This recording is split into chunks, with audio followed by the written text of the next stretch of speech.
하나님 말씀 보겠습니다. 야고보서 3장 1, 2절을 같은 목소리로 한번 읽어보겠습니다. 내 형제들아, 너희는 선생된 우리가 더 큰 심판을 받을 줄 알고 선생이 많이 되지 말라. 우리가 다 실수가 많으니 만일 말에 실수가 없는 자라면 곧 온전한 사람이라 능히 온 몸도 굴레 씌우리라. 그 다음 13절부터는 교독을 해보겠습니다. 제가 먼저 읽습니다. 너희 중에 지혜와 총명이 있는 자가 누구냐? 그는 선행으로 말미암아 지혜의 온유함으로 그 행함을 보일지니라. 독한 시기와 다툼이 있으면 자랑하지 말라. 진리를 거슬러 말라. 이러한 지혜는 위로부터 내려온 것이 아니요 땅 위의 것이요 정욕의 것이요 귀신의 것이니 오직 위로부터 난 지혜는 첫째 성결하고 다음에 화평하고 관용하고 양순하며 긍휼과 선한 열매가 가득하고 편견과 거짓이 없나니 화평으로 심어 의의 열매. 4장 11절 12절 다시 한번 같은 목소리 한번 읽어보겠습니다. 형제들아, 서로 비방하지 말라. 형제를 비방하는 자나 형제를 판단하는 자는 곧 율법을 비방하고 율법을 판단하는 것이라. 내가 만일 율법을 판단하면 율법의 준행자가 아니요 재판관이로다.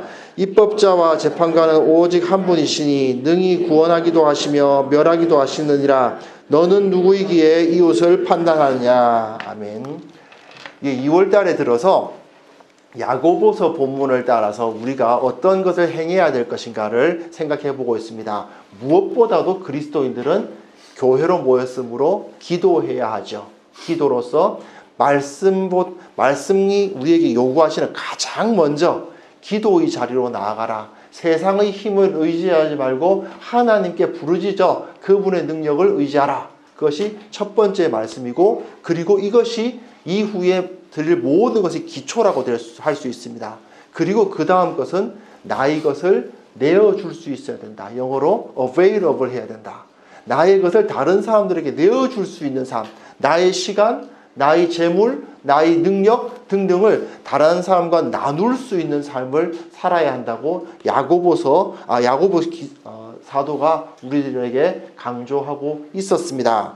오늘 본문을 통해서 우리가 조금 전체적으로 다시 야고보 사도가 무슨 이야기를 하고 있는지를 좀 이해해 볼 필요가 있는데요. 그 전주에 우리가 묵상한 말씀에 이런 말이 있었습니다. 1장 27절에 사실 핵심 구절이었죠. 하나님 아버지 앞에서 정결하고 더러움이 없는 경건은 곧 고아와 과부를 그 환난 중에 돌보고, 이게 고아와 과부를 그 환난 중에 돌본다라는 것이 available, 나의 것을 내어줄 수 있는 삶에 대한 이야기였습니다. 그리고 또 한 가지가 뭐냐 하면 자기를 지켜 세속에 물들지 아니하는 그것이라 하는 말이 있죠. 그런데 자기를 지켜 세속에 물들지 아니한다는 것은 지난주에 다루지 않았습니다. 이건 사실은 4장의 내용입니다. 야고보서 4장의 내용을 자기를 지켜 세속에 물들지 아니한, 즉 거룩한 존재로서 살아가야 한다라고 가르치고 있어요.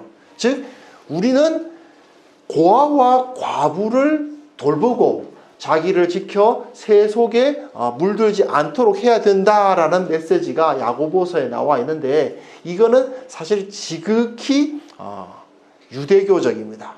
그런데 이 유대인들은 마음속에 그것이 있습니다. 가치가 있어요. 첫 번째 가치가 뭐냐면 경건입니다. 지난주에 다뤘다시피 경건, 주로 경건한 사람들은 어떻게 하느냐? 아침에 일어나서 들으라 이스라엘, 너희 하나님 여호와는 오직 한 분이신 여호와시니, 이렇게 쉐마 본문을 암송하면서 자기 자신의 아침을 이 경건한 마음으로 기도하며 말씀을 묵상하며 시작한다라고 생각합니다. 그런데 야고보 사도가 지난주에 말씀드렸다시피 그게 경건이 아니고, 너희가 하나님이 한 분이신 줄을 믿느냐? 잘 하는데 귀신도 믿고 떤다. 그 말을 하면서 그것이 중요한 게 아니고, 그것이 핵심이 아니고, 고아와 과부를 그 환난 중에 돌볼 수 있는 것이야말로 진정한 경건이 아니겠느냐. 말로만 기도하고 말로만 따숩게 하라, 말로만 좀 좋은 옷 입어야지, 말로만 좀 맛있는 거 먹어야지, 그런 거 하는 것이 경건이 아니고 실제로 네가 가지고 있는 너의 손에 있는 것을 내어줄 수 있는 것이야말로 진정한 경건이 아니겠느냐, 그 이야기를 한 거죠. 그 다음에는 새 속에 물들지 않아야 한다라는 말로 넘어가려고 하는데 그 중간에 또 유대교의 중요한 가치 하나를 끼워 넣어서 강조하고 있습니다. 그게 뭐냐 하면 지혜예요. 지혜. 사실은 유대교인들은 지혜와 경건, 이게 굉장히 중요한 두 가지 가치입니다. 자기네들의 덕목이에요. 근데 이게 왜 목사들 보시면, 설교 들어보시면, 가만 들어보면 기승전 말씀, 기승전 기도 그러지 않습니까? 가만 들어보면은 결국 말씀 열심히 묵상하고 열심히 기도해라는 소리만 계속 하는 것 같다 싶은 생각이 들죠. 말씀과 기도, 맨날 보면 맨날 말씀과 기도, 말씀과 기도, 그런 얘기를 합니다. 앞에 부분만 좀 달라요. 이렇게 빙 돌더니 결국 결론은 말씀 읽고 기도해라, 그런 얘기가 나오곤 하는데, 그게 그만큼 우리의 삶에서 핵심부를 이루기 때문이잖아요. 근데 유대교인들은 표현만 다르지 사실은 같은 말을 하고 있습니다. 지혜와 경건, 말씀과 기도. 지혜는 어디서 나올까요? 율법을 잘 아는 데서 나옵니다. 그리고 그 지식으로부터 하나님을 경외하고 여호와를 경외하는 것이 지식의 근본이다. 그 지식으로부터 지혜가 나오는 겁니다. 그러니까 말씀과 기도라는 이야기나 지혜와 경건이라는 이야기가 사실은 별로 다를 바가 없어요. 이 사람들은 지혜와 경건을 그렇게 얻고 싶어 합니다. 그러면서 특별히 유대인들은 지혜를 매우 좋아하고 지혜롭다는 이야기를 듣고 싶어 하는 사람들이죠. 그러니까 주로 보면 만나서 어떤 일이 벌어지느냐, 좋게 나타나야 되는데 문제는 좀 안 좋게 나타날 때가 있습니다. 이런 현상이, 지혜를 좋아하는데 어떤 일이 벌어지느냐, 서로 자기가 지혜롭다고 경쟁을 합니다. 그러다 보니까 유대인들 사이에서 논쟁이 발달해요. 서로 간에서 막 서로 잘났다고 막 말씀. 그러다 보니까 주로 어떤 사람들이 지혜롭다고 생각되느냐 하면 일단은 암기력이 좋은 사람이 보통 많이 인정을 받습니다. 그래서 많은 전설들이 남아있죠. 어떤 랍비가 있는데 부림절이 되어서 사람들이 모여서 이제 에스더서를 이제 낭독하면서 해야 되는데 에스더서가 없더랍니다.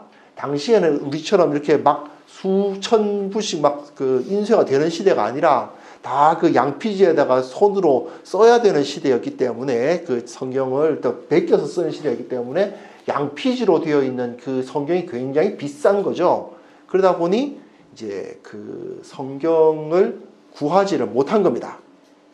있었는데 잃어버렸는지 어쨌든 없어졌습니다. 어떡하지? 불임절인데 에스더서를 읽어야 되는데 에스더서가 없어. 그래서 어떡하죠? 랍비 선생님 어떡하죠? 에스더서가 없어요? 네. 저기 양피지 하나 가져와봐. 가져오더니 에스더서를 쓰더랍니다. 쫙.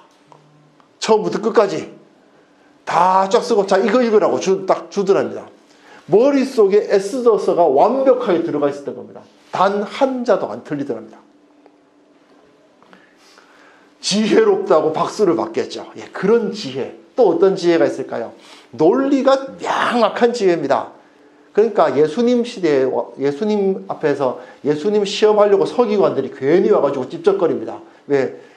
율법 중에 가장 큰 계명은 무엇입니까? 이렇게 질문 던지고 그걸 막 토론을 붙어가지고 네가 세냐 내가 세냐, 서로 간에 이렇게 논쟁을 벌이는 거죠. 사두개인들이 막 와가지고 7 형제가 있었는데 말이지, 첫째하고 결혼을 했는데 그 남편이 죽었어. 그래서 이 아내가 둘째하고 또 다시 그 형사 취수혼이라 그러죠. 그래서 그 둘째하고 또 결혼했는데 또 죽었어. 그래서 7명이 다 죽고 난 다음에 이 여인 혼자 남았는데 나중에 부활이 있으면 누가 이 사람의 남편이 되겠느냐, 뭐 이런 이야기. 그냥 그 어떤 그 논리적으로 막 따지는 그 전통이 아직까지 남아있어요. 유대인들에게 하브루타라고 아직까지 그거 쓰고 있어요. 그거 좋다고 배워요. 우리 요즘에 사람들. 그 배우는데 여하튼 그런 것을 지금 굉장히 발전하고 있습니다. 그런데 야고보 사도가 경건이란 이런 것이다라는 것을 막 강조한 다음에 경건에서 이제는 당연히 경건 이야기했으면 지혜로 넘어가야 되잖아요. 지혜 이야기를 하면서 3장 1절에 이렇게 말하는 거죠. 내 형제들아 너희들은 선생된 우리가 더 큰 심판받을 줄 알고 있으니 선생 많이 되려고 하지 마라. 그 말이에요. 유대인들은 다 서로 선생되고 싶어 해서 안달이 난 사람들이에요. 딱 만나가지고 제가 날 가르쳐야 되냐 내가 제일 가르쳐야 되냐를 따져봐야 됩니다. 그래서 늘 가르치는 사람이 되고 싶어 합니다. 나의 많은 지식을 보라.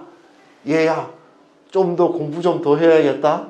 나 이렇게 공부 많이 한 사람이다. 나 이렇게 많이 지혜로운 사람이니까 나의 지혜를 배우도록 해라. 그것이 그들의 주요한 태도예요. 그리고 많이 지혜로운 사람일수록 많이 경건한 사람이고 많이 지혜로운 사람일수록 좀 더 많이 쓰임받는 사람이라고 생각을 합니다. 그런데 야고보 사도가 이를 뒤집어 버리는 거죠. 많이 선생 되지 말라. 많이 랍비 되려고 노력하지 마라. 랍비 되려고 노력하지 마라. 어디 가서 너 잘났다고 그런 이야기 막 가르치려고 하지 마라는 얘기죠. 그러면서 왜? 우리가 다 말에 실수가 많다. 말에 실수가 많은데 만약에 우리가 말에 실수가 없을 정도가 되면 그 사람은 온전한 사람이다. 근데 이 온전하다는 말이 어디서 쓰이냐면요. 1장에서 너의 인내를 온전히 이루라 할 때 썼어요. 고난을 받고 그 수많은 고난에 맞춰서 내 인격이 완전히 깎여 있을 때 그럴 때도 그 온전하다는 말을 쓰거든요. 그러면 진짜 네가 하나님 앞에서 온전한 존재라면은 네가 말 실수 안 할 정도면 어떤 정도냐? 우리 형님 정도 된다 그 말입니다. 우리 형님 예수님. 우리 형님 정도 잊으시면 안 됩니다. 야고보는 예수님 동생입니다. 어머니가 같아요. 그러니까 그 정도 된다 그 말이죠. 말에 실수를 안 할 수 있는 사람이면 거의 우리 주님급이다. 그러니 얼마나 그게 힘든 일이겠느냐. 그러니까 그거 하려고 하지 마라. 그건 무슨 얘기겠어요? 유대교도들이 서로 모였을 때 서로 똑똑하다고 서로 잘났다고 막 서로 이제 그 지식 배틀하는 그런 상황에서 그것이 어리석은 것이다라는 것을 이야기한 다음에 오늘 읽지 않았습니다만 3장 3절부터 12절까지 이 혀라는 것이 가지고 있는 폐해가 얼마나 큰가에 대해서 막 그냥 혀는 불이다. 그 조그만 것이 얼마나 큰 영향력을 끼치는지 아느냐. 배에서 키라는 그 조그만 것이 큰 배로 움직이듯이 혀 하나가 우리 몸 전체를 움직이고 조그만 불 하나가 전체를 다 싹 태워버리듯이 그 혀 하나가 정말 우리 인생 자체를 다 망가뜨려 버린다. 그러면서 엄청나게 이제 경고를 하고 있죠. 막 그렇게 경고를 하면서 절대로 우리는 서로 나 잘났다고 그렇게 가르치려고 하지 마라. 오히려 겸손하게 배우려는 사람이 되어야 된다라는 이야기를 합니다. 왜요? 당시에는 수많은 사람들이 자기가 지혜로운 사람으로서 인정받고 싶어 했기 때문이죠. 사실은 지혜로운 사람이 되면 현실적으로 수입도 좋아지고요. 왜냐하면 랍비들이 이제 그 학생들을 모아서 수업료를 받으면서 가르칠 수도 있으니까요. 현실적으로 이제 경제적으로도 좋아지고 무엇보다 사회적인 지위가 엄청 좋아지죠. 어디 가서나 이렇게 딱 가서 어허 하고 다니면은 다 이제 존경의 눈빛을 쫙 바라보는 그런 일들을 받게 됩니다. 그러나 야고보는 그러한 것이 진정한 지혜가 아니다라고 말하고 싶어 하는 거예요. 그리고 오늘 읽은 이제 13절부터 한번 보시면요. 다시 한번 볼 때 너희 중에 지혜와 총명, 지혜와 총명이 있는 자가 누구냐? 지혜 이야기가 나옵니다. 진정한 지혜가 누구냐? 선행으로 말미암아 지혜의 온유함으로 그 행함을 보일지라. 근데 그 당시 유대인들은 뭘 했느냐 하면 그 지혜 가지고 시기하고 다퉈요. 지가 잘나면 얼마나 잘났어. 지가 똑똑하면 얼마나 똑똑해. 이런 마음을 가지고 있고, 너보다 내가 더 똑똑해. 내가 너보다 더 율법을 더 잘 알아. 이런 걸 가지고 서로 대응하고 싶어 하던 그런 상황이 있다 보니까 야고보 사도는 이걸 딱 지적하는 거죠. 너희 마음속에 독한 시기와 다툼이 있으면 자랑하지 마라. 네가 그렇게 막 말하고 있는 거, 열심히 다 네가 깨달았다는 것이고 어쩌고저쩌고 이야기해대고 있는 거, 그거 독한 시기와 다툼으로 자랑하는 거 아니더냐. 그렇게 지적을 해줍니다. 그리고 이러한 지혜는, 이게 연결점인데요. 이러한 지혜는 위로부터 내려온 것이 아니고, 앞에서 1장 27절에 뭐라고요? 세속에 속하면 안 됩니다. 세속으로부터 자기를 멀리해야 되는데, 자, 이러한 지혜는 너희들이 그토록 원하는 그 지혜 말이야. 유대인들 입장에서 지혜와 경건만큼 중요한 게 어디 있어요? 근데 너희들이 그토록 어릴 때부터 그렇게 노래 부르고 그렇게 얻고 싶어 했던 그 지혜, 그런데 그 지혜, 남들보다 잘났다고, 남들보다 똑똑하다고, 나 공부 많이 했다고 하는 그 지혜는 하늘에서부터 온 지혜가 아니야. 그건 땅으로부터 오는 지혜야. 땅 위에 이것이야. 무슨 소리야? 이건 율법이라고. 율법을 공부하는 건데 왜 그게 하늘로부터 오는 것이 아니야? 야, 아무리 율법 갖고 이야기를 해도 그거 가지고 서로 시기하고 다투고 내가 더 똑똑해, 그런 생각을 가지고 그런 이야기 하고 있으면 그거 하늘로부터 온 하나님 말씀 아니다. 그건 사람의 말이고 땅에 있는 것이야 라고 야고보 사도가 정확하게 지적을 해주고 있는 것이죠. 그러면서 진정한 지혜가 무엇이냐? 진정한 지혜는 이제 17절부터 한번 보시면요. 17절 보시면, 오직 위로부터 난 지혜는 첫째 성결하고라고, 일단 성결이라는 표현은 하나님과 관련된 표현이죠. 거룩하다는 뜻이니까요. 성결하고, 다음에 화평하고 관용하고 양순하며 긍휼하고 선한 열매, 편견과 거짓이 없다. 자, 성결하다라는 말은 하나님과 나의 1대1 관계를 떠올리게 하는 가치지만, 그 다음에 나열된 가치들을 보십시오. 전부 다 사람들과 관련되어 있는 가치들이에요. 사람들과 관용하고 받아들여주고 양순하고, 그렇죠? 긍휼하고, 그러한 모습들이 진정으로 참된 지혜다라고 이야기를 하는 것입니다. 즉 진정한 지혜는 너의 그 지식으로, 너의 그 능력으로 다른 사람들에게 선한 영향력을 끼칠 수 있는 것이야말로 진정한 지혜지, 다른 사람들 앞에 자 어리석은 중생들아 나의 지혜를 보라, 나에게 와서 배우라 하는 게 지혜가 아니라는 거죠. 그것은 지혜도 아니고 어리석음이라고 말하고 있습니다. 그래서 결론이 아니라, 화평하게 하는 자들은 화평으로 심어 의의 열매를 거두니라. 결국은 화평하는 것. 너희 지식이 사람들을 화평하게 하느냐, 너의 지식이 경쟁하게 하느냐, 아니면 화평하게 하느냐. 경쟁하게 하는 것은 네가 아무리 너희 입으로 율법을 말하고 성경의 말씀을 언급해도 경쟁하는 그것은 하늘로부터 온 지혜가 아니고 땅으로부터 오는 것이다 라고 지적을 하고 있습니다. 그러면서 이제 우리 또 안 읽었는데, 이제 그 다음에 싸우는 이야기가 막 나와요. 너희들이 싸움을 왜 싸우느냐, 막 그런 거 막 이제 그 4장 1절에서부터 여기 나오는데, 사실 오늘 설교 본문이 3장과 4장 전부 다니까 그걸 어떻게 다 읽겠어요.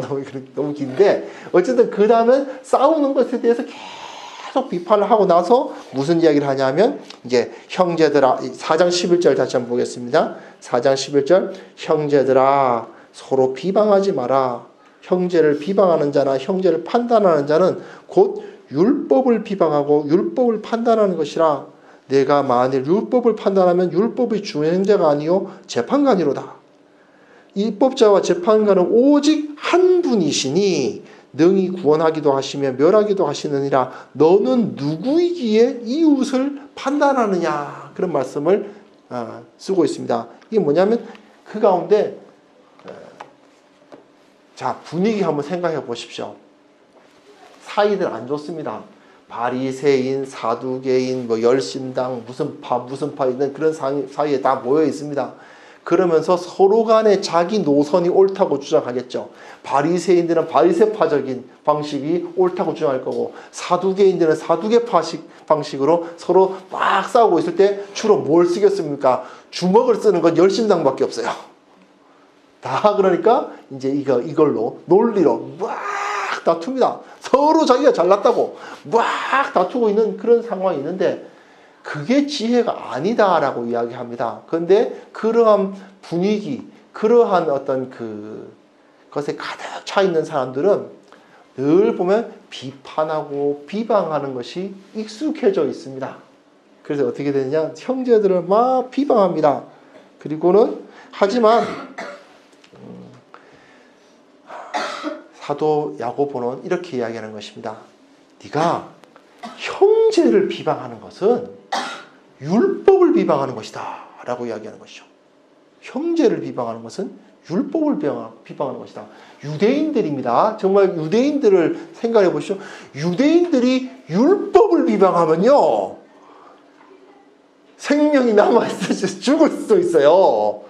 유대인이 율법 비방하다가는 진짜 돌 맞아 죽을 수도 있어요. 큰일 난 얘기입니다. 그런데 네가 형제를 비방하는 것은 율법을 비방하는 것이다 라고 막 이야기를 합니다. 너는 율법의 준행자가 아니었더냐. 그러면서 이런 이야기를 하죠. 입법자와 재판관은 오직 한 분이시니. 오직 한 분, 이거 떠올리셔야 돼요. 오직 한 분. 쉐마 본문이죠. 그 경건한 사람들이 뭘 외웠다는 그 쉐마 본문. 내 하나님 여호와는 오직 한 분이시니 그 한 분. 그 한 분이신데 너는 누구이기에 그런 말을 쓰고 옵니다. 너는 누구이기에. 이 말은 너는 누구냐라는 말은 이 유대인들이 딱 그 말을 딱 들었을 때 이게 떠올라야 됩니다. 내가 누구간데. 이게 떠올라야 됩니다. 내가 누구간데. 이게 누가 한 말인지 기억나십니까? 내가 누구간데 이스라엘에게 바로에게로 가겠습니까? 모세가 한 말입니다. 호렙산 앞에서 그 호렙산 떨기나무 앞에서 네가 가서 내 백성을 구원하라니까 내가 누구간데 가면 내가 누구간데 바로에게로 가서 너희 백성을 이끌어내겠습니까? 했던 그 말을 떠올라야 되는 표현입니다. 뭐냐 하면 모세가 어떤 사람입니까? 율법을 쓴 사람이에요. 물론 하나님께서 보여주신 그 계시를 통해서 썼지만 어쨌든 모세의 손에 의해서 쓰여진 율법의 저자입니다. 율법 저자인데 그가 어떻게 했어요? 내가 누구간데 했어요.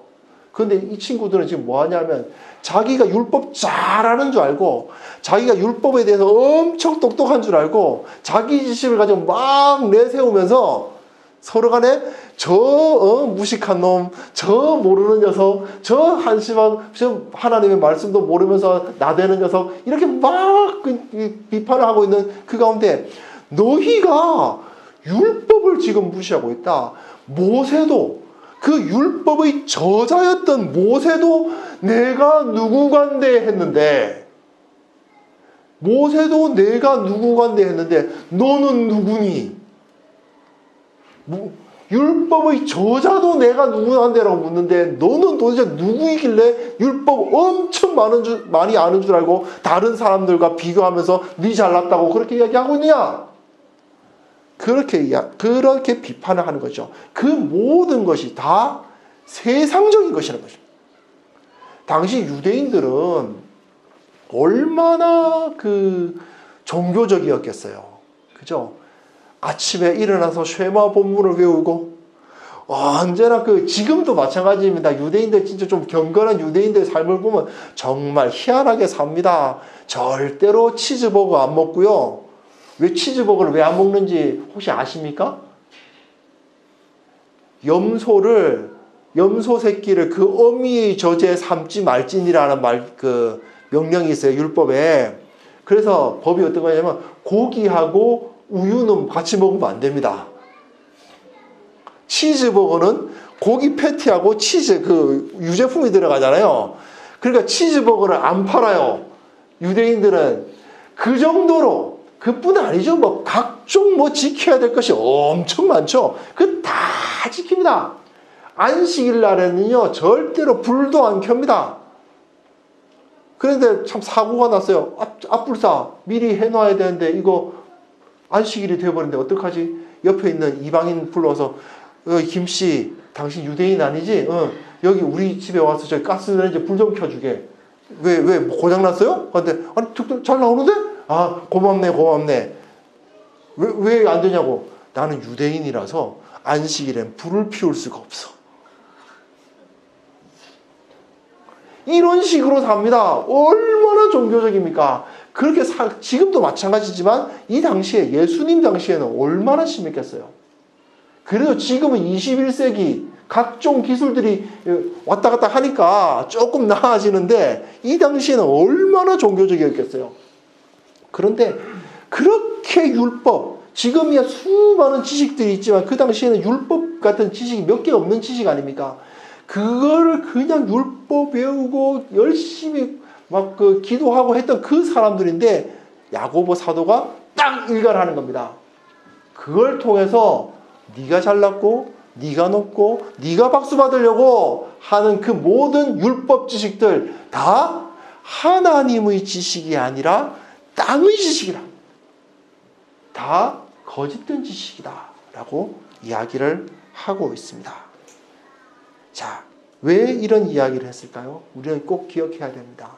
그 지식들을 얻는 이유는 다른 사람들을 돌보고 다른 사람들을 돕고 그 사람들과 함께 화평을 누리기 위해서 그 지식이 존재하고 있습니다. 우리는 많은 것을 공부하고 또 성경을 이제 묵상합니다. 그리고 계속해야 됩니다. 말씀을 알아야만 합니다. 우리는 좀 더 율법을 알아야 하고요. 우리는 좀 더 율법의 전문가가 되어야 되고요. 우리는 좀 더 우리의 지식 가운데 말씀에 대한 지식을 채워나가야만 합니다. 그런데 절대로 잊지 말아야 될 것이 있죠. 왜 내가 이 지식을 갖추어야 하는가? 다른 사람들을 돕기 위함입니다. 다른 사람들을 격려하기 위함입니다. 넘어지지 않도록 붙들어주기 위함입니다. 그래서 우리가 만날 때마다, 사람들을 만날 때마다, 야고보서에서는 우리가 열심히 만나야 된다는 메시지는 좀 약해요. 그런 말은 야고보서에서는 찾아보기 힘듭니다. 그러나 만날 때마다, 형제와 자매를 서로 대할 때마다 어떤 마음으로 대해야 되는가? 화평하고 돕고 연합하기 위한 마음으로 모여야 하고 그들과의 대화에서 하나님의 말씀으로 그들을 세워주는 일들이 일어나야 한다는 것입니다. 그런데 참 안타까운 것은 현대교회로 오게 되면요, 유대인들의 이런 현상이 아니라 좀 다른 현상이 벌어집니다. 유대인들은 율법 지식을 가지고 땅에 있는 지식을 만들어 버렸어요. 그렇지 않습니까? 율법 지식, 자기의 율법 지식이 많은 것을 자기를 높이는 데 사용해 버렸기 때문에 원래는 하나님으로부터 온 지식인데 그거를 땅에 속한 지식으로 만들어 버리는 경우가 생기는데, 최근에는요, 땅에 있는 지식을 하나님의 지식인 양 만들어 버리는 경우가 생깁니다. 어떤 경우입니까? 자신의 많은 부와 자신의 명예와 자신이 취득한 것을 하나님의 것인 양 이야기하는 경우가 너무나도 많죠. 그뿐만 아닙니다. 안 되는 교회의 특징이 무엇인 줄 아십니까? 성도들이 모였을 때 이야기하는 게 집값 올랐나? 애들 학교 잘 들어갔나? 남편 회사에서 승진했나? 이런 거 이야기 주로 하는 교회가 안 되는 교회의 특성입니다. 정말 이 교회가 좋은 교회다라는 생각이 들 때는 어떤 것이냐면요. 그냥 편안하게 만났을 때에도 엘리베이터에서 어떻게 만났는데도 둘이 만났을 때 요즘 잘 지냈어요? 정말 요즘 너무 은혜롭게 잘 지내요. 오늘 마침에 말씀을 읽어보니까 저는 진짜 처음 한 교회입니다. 그런 교회가 진짜로 있었습니다. 정말 오늘 큐티 말씀이 너무나도 나에게 힘이 되어서 어려움이 있었는데도 불구하고 위로를 받았습니다라는 이야기를 소그룹 때 딱 각 잡고 만났을 때 이야기하는 게 아니고 엘리베이터에서 만났는데 집사님 안녕하셨어요 하고 만났는데 거기서 이야기하는데 오늘 그 지난주에 들었던 그 설교 말씀이 나에게 너무나도 도전이 돼서 한 주 동안 내가 가슴이 뛰고 내가 정말 그 가운데 기쁨으로 살았습니다 라고 말할 수 있는 교회가 되는 교회입니다.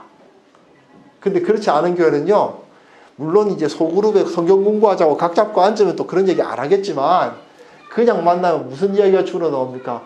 요즘 거기 집값 많이 올랐다며, 누구 승진했다며, 걔 학교 좋은 데 들어갔다며, 그게 주 이야기의 레파토리가 됩니다. 여러분, 우리는 하늘에 속한 지식을 가지고 이 세상 가운데서 형제들을 만나야 합니다. 그리고 그 하늘에 속한 지식으로 서로를 돕고 서로를 세워주어야만 합니다. 이것이 우리들 가운데서 그런 모습이 나타나야 되겠죠. 그랬을 때에 정말 그 입에서 성경 말씀이 아님에도 불구하고 어떨 때는 정말 아주 세속적인 이야기인 것 같음에도 불구하고 그 말을 통해서 사람들을 세워나가는 일들이 실제로는 벌어져 갑니다. 그런 교회가 만들어져 가야 될 것입니다. 함께하는 교회는 정말 종교개혁자들의 꿈을 꾸면서 시작한다고 했습니다.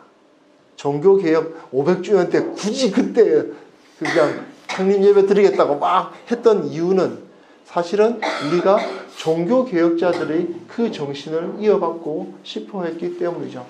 종교개혁자들은 가르치는 교회, 사제들하고 배우는 교회, 일반 성도의 구분이 따로 있는 것이 아니다.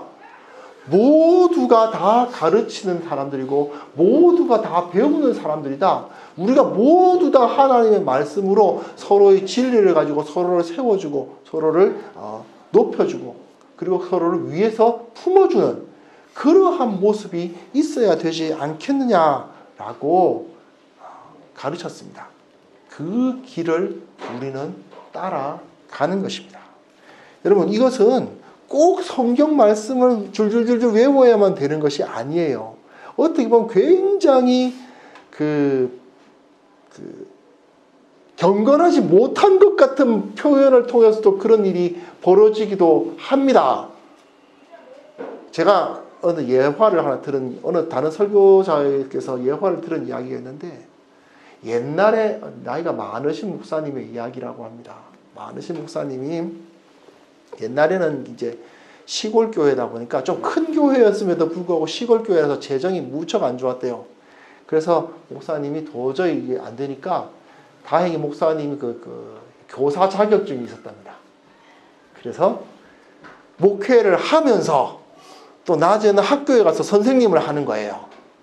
그래서 선생님으로서 봉급도 받고, 교회에서는 그야말로 거의 못 받죠. 조금 이제 생활비 보장을 조금 받을 뿐이고, 자기가 선생님으로서 교사로서 일하는 것을 가지고 자기 생활을 유지해 나갑니다. 그런데 그 목회와 교사로서 일을 함께 하다 보니까 힘이 듭니다. 힘들겠죠. 당연히. 교회가 아주 작은 교회면 차라리 나은데 그래도 시골 교회지만 꽤 큰 교회였고 그러다 보니까 교인도 많은데 학교 학생들도 많고 할 일은 2배가 있는데 그러다 보니까 너무 힘들어서 더 장로님이 보기에 너무 이제 힘들어 보였나 봐요. 근데 목사님 많이 힘드시죠? 이야기하다가 새벽 기도 하는 게 너무 힘든 거죠. 아침에 새벽마다 새벽 기도 하는 게 너무 힘들던데 새벽 기도 너무 피곤하다 뭐 그런 이야기가 나왔습니다. 근데 장로님이 무릎을 탁 치면서 목사님 잘 됐습니다. 저도 피곤해서 새벽 기도 하기 싫은데 우리 교회 새벽 기도 없앱시다. 목사님도 편하고 우리도 편하고 나도 편하고 좋지 않습니까? 그러니까 목사님이 설깃했대요. 그래서 새벽 기도를 진짜로 주보에서 없애버렸답니다. 없애버리고 새벽 기도 안 한다 하고 그 며칠이 지나다가 목사님이 자다 일어났더니 어쩌고 이제 좀 그래도 일찍 깼습니다. 늘 새벽 기도 하시던 분이니까 아유 그래 새벽 기도 없앴긴 했지만 성도들은 없겠지만 나라도 혼자서도 기도하자고 새벽 기도 시간에 나가 봤더니 웬걸 다 모여있더랍니다. 그 장로님이 새벽 기도 인도를 하셨던 거예요. 그동안 새벽 기도 없앤다고 해놓았는데 실제로는 새벽 기도가 안 없어졌어요. 주보에서만 없어졌을 뿐이에요. 그 장로님이 이 목사님을 보고 있으니 너무 힘든 겁니다. 그런데 이 목사님이 그 얼마나 피곤하겠어요. 근데 새벽 기도까지 인도하신다. 그럼 내가 인도하면 되지. 마음 먹고 그 장로님이 새벽 기도 인도하고 성도들한테 목사님한테 비밀이다. 그 성도들 다 새벽 기도 하던 분들이니까 우리 새벽 기도 다 하는데 목사님은 학교에서 아이들 가르치기도 해야 되지 교회 목회도 해야 되지 설교 준비도 해야 되지 얼마나 힘드냐. 그냥 저분은 좀 쉬시라고 해놓자. 이렇게 해서 그렇게 새벽 기도를 하고 있더랍니다. 자, 이 장로님이 무릎을 탁 치면서 새벽 기도 없앱시다. 굉장히 세속적이죠. 굉장히 불경건하지 않습니까? 그죠? 그러나 너무나도 아름다운 하나님의 말씀이 아닙니까? 네, 그런 겁니다. 이런 모습이 교회 가운데 나타나는 것이죠. 이것이 진정으로 하나가 되는 진리 가운데 거하는 교회의 모습입니다. 우리는 그래서 이 세상의 지식으로부터 벗어나야 됩니다. 성경 지식은 하늘의 지식이고 일반 지식은 땅의 지식이다가 아니에요. 그런 뜻이 아니고 하늘의 지식은 사람을 사랑하고 화평하고 돕고 세워주는 지식이 하늘의 지식이고 아무리 성경 지식이어도 내가 남보다 낫고 내가 너보다 위고 하는 그런 경쟁으로 하는 지식은 땅의 지식입니다. 그 하늘의 지식을 가지고 우리는 하늘을 향해서 나아가는 것입니다. 주 사랑하는 자가 함께 찬송하면서 주 보좌 앞에 둘러서 그 영광 누리세 하면서 가는 이유는 저 맑고도 험한 시온성 향하여 가자. 우리 같이 가자. 우리 같이 저 맑고도 험한 시온성 향해서 그 시온성에서 손 붙잡고 함께 가자고 하는 것. 내가 더 유식해서 내가 더 많은 것을 알아서 하는 것이 아니라 저 시온성 향해서 같이 가자고 손 붙들고 걸어가는 그것을 위해서 사용되는 지식, 그것을 위해서 사용되는 능력, 그것을 위해서 이루어지는 만남, 그것이 교회 가운데 이루어져야 되겠죠. 그것이 우리들의 꿈입니다. 우리 만남 가운데 우리 진정한 사랑, 진정한 배려, 진정한 높임, 그리고 그것이야말로 진정한 진리라는 사실을 깨닫는 귀한 성도님들 되실 수 있기를 바라고 우리가 진정 온전히 하나로 뭉치고 서로를 만나고 섬기고 돌보는 교회가 될 수 있기를 바랍니다. 하나님 아버지, 주님께서 저희들을 사랑하여 주셔서 우리가 온전히 하나 되게 하여 주옵소서. 우리가 진리를 가지고 서로를 돕고 서로를 섬길 수 있는 교회가 될 수 있도록 도와주시고 우리의 부족함을 주님께서 아시오니 다 제거하시고 온전히 하나 될 수 있도록 우리를 붙들어 주옵소서. 예수님의 이름으로 기도합니다. 아멘.